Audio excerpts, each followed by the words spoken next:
स्वागत है आप सभी का एक नई वीडियो श्रृंखला में। मेरा नाम है HP सोलंकी। नेचुरल फार्मिंग सुर्खियों में क्यों? दरअसल प्रधानमंत्री मोदी ने सभी राज्य सरकारों से प्राकृतिक कृषि आरंभ करने का आग्रह किया है। साथ ही कृषि में प्रचलित गलत प्रथाओं को दूर करने की आवश्यकता पर भी जोर दिया है। उल्लेखनीय है कि आंध्र प्रदेश राज्य पिछले कुछ वर्षों से प्राकृतिक खेती को बढ़ावा दे रहा है। आपको बताते चलें कि प्राकृतिक खेती, जिसे रसायन मुक्त कृषि या पशुधन आधारित कृषि भी कहते हैं, यह कृषि पारिस्थितिकी मानकों पर आधारित विविध कृषि प्रणाली है। नेचुरल फार्मिंग की संकल्पना सबसे पहले जापान के किसान मानासोबो फुकुनोका ने 1975 में दी थी। यह खेती स्थानीय प्राकृतिक एवं पारिस्थितिकी तंत्र पर आधारित होती है। जैसे कि आप जानते हैं, प्राकृतिक खेती को पुनर्योजी कृषि यानी रीजनरेट एग्रीकल्चर का अंग माना जाता है। ध्यान रहे, जलवायु परिवर्तन के दृष्टिकोण से नेचुरल फार्मिंग को पृथ्वी के संरक्षण के लिए आवश्यक माना गया है। नेचुरल फार्मिंग के माध्यम से भूमि प्रबंधन तथा मिट्टी एवं पौधों में वातावरण से कार्बन को अवशोषित करने की क्षमता में वृद्धि होती है। उल्लेखनीय है कि आंध्र प्रदेश में अपनाई गई पुनर्योजी कृषि पद्धतियों ने कृषि की आर्थिक व्यवहार्यता को मौलिक रूप से परिवर्तित कर दिया है।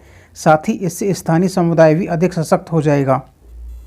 नेचुरल फार्मिंग के उद्देश्य जोखिम तथा लागत में कमी करना तथा इंटरक्रॉपिंग पद्धतियों के माध्यम से किसानों की आय में वृद्धि करके कृषि को लाभकारी बनाना।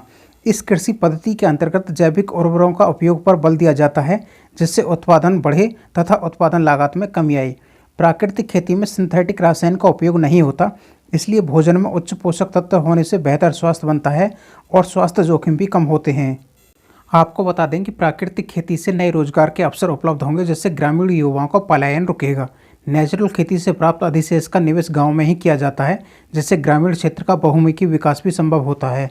जैसा कि आप जानते हैं, प्राकृतिक खेती प्रति बूंद अधिक फसल को प्राप्त करने में भी सहायक होती है। प्राकृतिक खेती से मृदा का स्वास्थ्य में यथावत बना रहता है।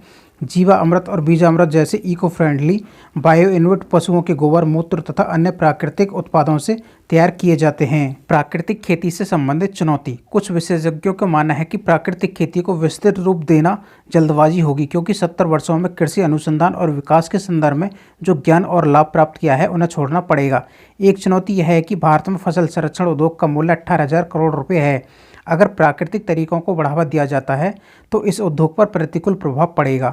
और आपको बता दें कि विश्व की जनसंख्या 2050 तक 10 मिलियन हो जाएगी, जिससे कृषि मांग 2013 की तुलना में 50% बढ़ जाएगी। इस स्थिति को संज्ञान में रखते हुए कृषि वानिकी, जलवायु स्मार्ट कृषि, संरक्षण कृषि, केमिकल फ्री फार्मिंग को बढ़ावा दिया जाना चाहिए।